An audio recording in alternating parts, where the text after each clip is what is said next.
माझी लोकशाही अशी की आमचं सरकार असताना आम्ही सगळ्या मंत्र्यांना सक्त ताकीद दिली होती आणि त्याप्रमाणे आम्ही करून दाखवलेलं आहे की कुठचाही मोर्चा आला, महिलांचा असो, पाण्यावरनं असो, झोपडपट्ट्यांचा असो, शेतकऱ्यांचा असो, कामगारांचा असो, एका ठराविक मर्यादेपर्यंत तुम्ही त्यांना अडवा. लाठीमार वगैरे काही भानगडी पडायचं नाही, पोलिसांची दंडेली नाही, काही नाही. मग काय करायचं तुम्ही, जो मंत्री त्या प्रश्नाचा संबंधित असेल त्यांनी 6वा 5वा माळा उतरून रस्त्यावरती त्याला भेटायला यायचं, रस्त्यावर, आणि त्याला विचारायचं, बोला काय आहे तुमचं म्हणणं. ही लोकशाही आहे. म्हणजे निवडून येण्याच्या अगोदर जे काय तुम्ही लवता झुकता वगैरे वगैरे ते कायमचंच राहिलं पाहिजे.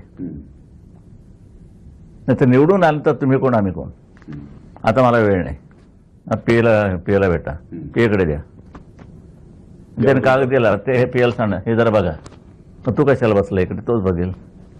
असं तुम्हाला दिसलं की कडाडून पडतात. करेन, बघेन, चौकशी करतो, पाहतो, फाईल माझ्याकडे आली नाही, मलाही नको आहेत उत्तर, ही नको शाहीची उत्तर मला नकोत.